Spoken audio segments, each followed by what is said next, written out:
தமிழகத்துல இப்போ கடும் குளிர் அடிக்குது. சில இடங்கள்ல பனி பெய்யுற மாதிரி இருக்குது. எங்கெங்கோ உறைபனியும் காணப்படுது.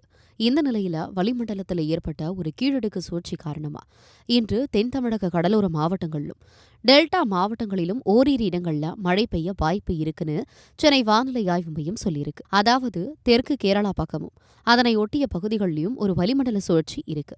இதனால இன்று தென் தமிழக கடலோர மாவட்டங்கள், டெல்டா மாவட்டங்கள், காரைக்கால் பகுதிகளில் ஓரிரு இடங்கள்ல லேசா இருந்து மிதமான மழை பெய்யலாம். இதை தவிர தமிழ்நாட்டோட மற்ற பகுதிகளிலும் புதுச்சேரியிலும் வானிலை பெரும்பாலும் வறண்டதாதான் இருக்கும். அதே சமயம் நீலகிரி, சேலம், கிருஷ்ணகிரி, தருமபுரி, திருப்பத்தூர், வேலூர், ராணிப்பேட்டை இந்த மாவட்டங்கள்ல அதிகாலை நேரங்கள்ல ஓரிரு இடங்கள்ல மிதமான பனிமூட்டம் காணப்படலாம். இதே மாதிரி நாளையும் தென் தமிழகமும் டெல்டா மாவட்டங்களும் காரைக்கால் பகுதிகளும் ஓரிரு இடங்கள்ல லேசா இருந்து மிதமான மழை கிடைக்கலாம். மற்ற தமிழகம், புதுச்சேரி பகுதிகளில் வறண்ட வானிலையே தொடரும். மேலும் பிப்ரவரி 6 முதல் 8ஆம் தேதி வரை தமிழகம், புதுச்சேரி, காரைக்கால் எல்லா பகுதிகளிலும் பெரும்பாலும் மழையில்லாத வறண்ட வானிலை தான் இருக்கும்னு வானிலை மையம் கணிச்சிருக்கு. சென்னை மற்றும் அதன் சுற்றுப்புற பகுதிகளில் இன்னைக்கும் நாளைக்கும் வானம் ஓரளவு மேகமூட்டத்தோடு காணப்படும். அதிகபட்ச வெப்பநிலை சுமார் 31 டிகிரி செல்சியஸ், குறைந்தபட்ச வெப்பநிலை 22 முதல் 23 டிகிரி செல்சியஸ் வரை இருக்கும்.